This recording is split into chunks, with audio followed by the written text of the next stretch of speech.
I'm a 32-year-old woman named Soraya. For most of my adult life, I worked in professional kitchens. 11 years in the grind, line cook, sous chef, banquet lead, you name it. It was never glamorous, but I loved it. The heat, the rhythm, the unspoken teamwork. Then, a car accident ended all of it in 10 seconds flat. I was in the back seat when we were rear-ended at an intersection. The driver who hit us was texting and didn't even brake. I walked away alive, but with 2 fractured vertebrae and a torn disc. Surgery followed, then months of physical therapy. Just getting out of bed was an achievement for a while. I had to relearn how to move without shooting pain down my legs. I couldn't stand for long, couldn't lift anything heavy, and couldn't twist my torso without feeling like my back was going to give out. Kitchen work? Completely out of reach? Or so I was told. While I was recovering, everyone in the family kept telling me to take it easy and focus on healing. Everyone except my sister, Maris. She's 34 and runs a high-end fusion restaurant that local food blogs can't shut up about. Sleek place, lots of marble and mood lighting, and staff that look like they came out of a magazine. She's one of those people who succeeds at everything because failure doesn't exist in her vocabulary. Only weak people do. A few months into rehab, when I could sit comfortably for longer than an hour, I asked her if she had any kind of work I could help with. Something light, admin work, inventory logging, even ingredient prep if she was short-staffed. I told her I wasn't trying to take over a station, just wanted to feel useful again. She looked at me like I'd asked to borrow her wedding ring. Then she said, "People like you don't belong in kitchens anymore." That stuck with me. People like you. What did that even mean? Crippled. Slowed down? Not pretty enough for front of house?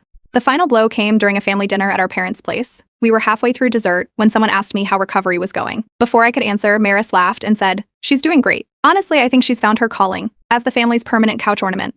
Everyone laughed. I didn't. After that, I stopped talking about my progress. But I didn't stop working. I set up a mini test kitchen in my apartment, slow cooker, hot plate, prep table with wheels, and a ton of pillows strapped to a stool for my back. I started teaching myself how to cook again, adapting recipes and movements so I could do them with minimal twisting and bending. At first, it was messy. I dropped things constantly, burned myself, cried out in pain more than once. But every week, I got a little better. My breakthrough came when one of my physical therapists mentioned how bland the clinic's catered lunches were. I offered to bring something the next day, just a few containers of saffron rice bowls and citrus-marinated chicken, cooked in small batches. They loved it. Word spread. By the end of the month, I had standing lunch orders from staff, patients, and even their family members. I wasn't charging much, just enough to cover ingredients and gas, but the real reward was knowing I could still cook for people. Then one Thursday, the local farmers market posted on their socials that one of the food vendors had canceled last minute. I called in, offered to fill the spot for the day, and prepped as fast as I could. My booth was called Fork Mercy. I sold out of every item in 2 hours.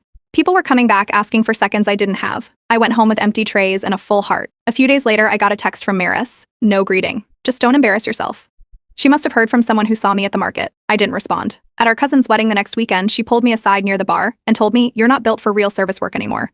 Just accept it." Then she walked away before I could say anything. I cried in the parking lot, not just because she said it, but because some part of me believed her. I'd spent so long being told to play it safe, to settle for less, that I didn't realize how small my world had become. And I was angry at her, at myself, at